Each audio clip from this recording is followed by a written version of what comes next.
আসসালামু আলাইকুম। তো আশা করি নিশ্চয়ই সকলেই ভালো আছেন। আমি চাই আপনারা সবসময় ভালোর দলেই থাকুন। তো আপনারা অনেকেই কমেন্ট সেকশনে কমেন্টস করতেছেন। ব্রাজিল যখন তাদের স্কোয়াডটা ঘোষণা করে তখন তাদের ২৩ সদস্যের একটা স্কোয়াড থাকে। অপরদিকে আর্জেন্টিনা যখন স্কোয়াডটা ঘোষণা করে তাদের ২৮ কিংবা ৩০ সদস্যের স্কোয়াড থাকে। সো এই জিনিসটা কেন হয়?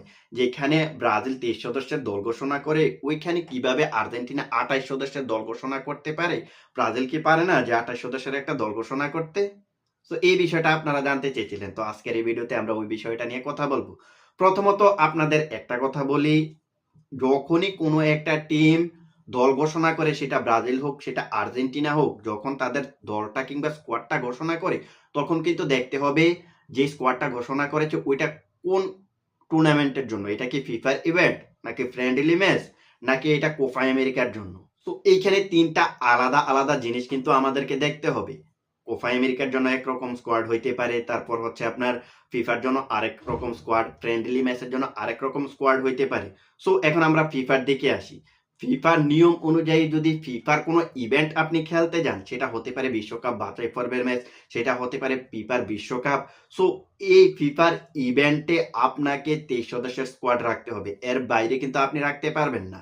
এখন আপনি যদি ফ্রেন্ডলি ম্যাচের হিসেব করেন, তাহলে আপনি ফ্রেন্ডলি ম্যাচের হিসেব করলে এখানে ২ দলের বোর্ড, অর্থাৎ আপনি যদি ব্রাজিল আর্জেন্টিনার মধ্যে ফ্রেন্ডলি ম্যাচ হিসেব করেন, তাহলে ব্রাজিল এবং আর্জেন্টিনার বোর্ড এখানে বসে কিন্তু তারা ডিসাইড করতে পারবে যে আসলে স্কোয়াডটা কতটুক হইতে পারে, কতটুক লম্বা হইতে পারে। এটা কি ২৩ সদস্যের হবে, নাকি ২৬, নাকি ২৮ হবে। তো এটা কিন্তু ২ দলের বোর্ডের সমঝোতায় কিন্তু এই জিনিসটা করা হয়। এখানে ফিফার কোনো হাত নেই। এখানে আপনি যত বড় স্কোয়াড রাখতে পারেন, সমস্যা নেই। তো আরেকটা হচ্ছে কোপা আমেরিকা। সো কোপা আমেরিকার স্কোয়াডটা কিরকম হবে সেটা কিন্তু ফিফা বলে দিবে না। সেটা বলে দিবে কনমেবল।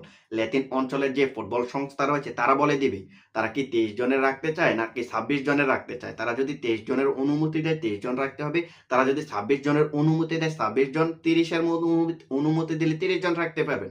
সো এই জিনিসটা তো আশা করি বুঝতে পেরেছেন যে স্কোয়াড ঘোষণার ক্ষেত্রে আপনাকে ওই জিনিসটা মনে রাখতে হবে আপনি কোন টুর্নামেন্ট খেলার জন্য স্কোয়াডটা নিয়ে যাচ্ছেন। সো এখানে একটা ফ্যাক্ট। তো এবার আসি ব্রাজিল এবং আর্জেন্টিনার দিকে, যে তারা সামনের ২ টা ম্যাচ খেলতে চলেছে। ওই ২ টা ম্যাচ তো ফিফার কোয়ালিফায়ার ম্যাচ, অর্থাৎ ফিফার ইভেন্ট। তাহলে এইখানে কেন ব্রাজিল ২৩ সদস্যের আর আর্জেন্টিনা ২৮ সদস্যের দল ঘোষণা করল? এইটা নিয়ে আপনাদের বেশি দ্বিধাদ্বন্দ্ব রয়েছে।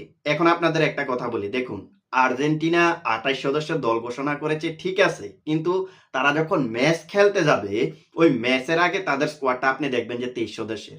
এর আগে আর্জেন্টিনা অনেকবার এরকম করছে, ২৮ সদস্যের, কখনো ৩০ সদস্যের দল ঘোষণা করছে। কিন্তু যখন তারা মেইন ফিফার ইভেন্ট খেলতে যাচ্ছে, ওই স্কোয়াডটা কিন্তু আরো শর্ট করে ২৩ জনের নিয়ে আসতেছে। এটা কিন্তু আপনি খেয়াল করেন নাই হয়তোবা। আপনি ওই জিনিসটাই দেখতেছেন যে তারা ২৮ সদস্যের দল ঘোষণা করছে। বাট তাদের ম্যাচ শুরু হওয়ার আগে যখন তারা ২৩ সদস্যের স্কোয়াডটা নিয়ে আসে, এটা কিন্তু আপনারা হয়তো খেয়াল করেন না। যার কারণে আপনারা বলতেছেন যে আর্জেন্টিনা ২৮ সদস্যের দল ঘোষণা করতেছে, আবার ব্রাজিল ২৩ সদস্যের দল ঘোষণা করতেছে। ভাই, ফিফার নিয়ম হচ্ছে সবার জন্য একই রুলস। আপনি ২৩ জনের বেশি রাখতে পারবেন না। যদি ফিফা যদি ওই ২০২২ কাতার বিশ্বকাপের মতো যদি মনে করে যে না, স্কোয়াড অফ ডেথটা আরো বেশি লম্বা করার দরকার, স্কোয়াডটা ২৩ থেকে ২৬ জনে নিয়ে যাওয়ার দরকার, ওটা হচ্ছে ভিন্ন বিষয়। বর্তমানে রুলস হচ্ছে আপনার ২৩ জনে ২৩ জনই রাখতে হবে। সো এই জন্যই ব্রাজিল কোচ ডুরিবাল জুনিয়র ২৩ জনের স্কোয়াড ঘোষণা করছে। অপরদিকে আর্জেন্টিনা ২৮ সদস্যের দল ঘোষণা করার পরেও ওইখান থেকে স্কোয়াডটা আরো শর্ট করে নিয়ে আসতেছে। সো এখন আপনি বলতে পারেন তাহলে আর্জেন্টিনা কেন ২৮ সদস্যের দল ঘোষণা করে?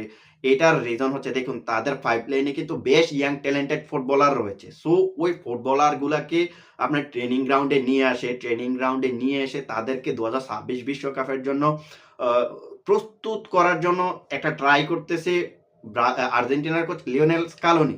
সো তিনি ভাবতেছেন যে প্লেয়ার গুলোকে নিয়ে ২০২৬ বিশ্বকাপে যাবেন, ওই প্লেয়ার গুলোকে এখন থেকে তিনি প্ল্যানে নিয়ে এসে ট্রেনিং গ্রাউন্ডে তাদেরকে ট্রেনিং করাইতেছে ম্যাচ হওয়ার আগে।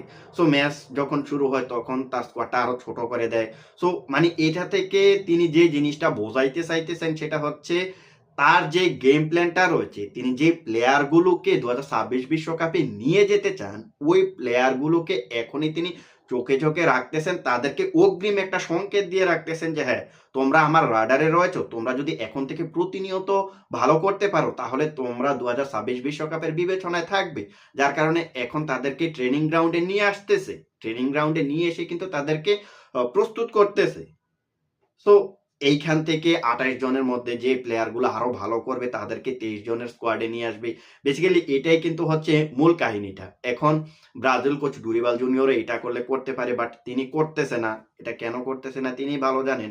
সো সর্বোপরি কথা হচ্ছে আপনারা যেটা মনে করেছিলেন যে ব্রাজিল ২৩ সদস্যের স্কোয়াড ঘোষণা করে ২৩ সদস্যের দল নিয়েই খেলে, অপরদিকে আর্জেন্টিনা ২৮ সদস্যের দল নিয়ে খেলে। আসলে এটা একটা আপনাদের মিসআন্ডারস্ট্যান্ডিং।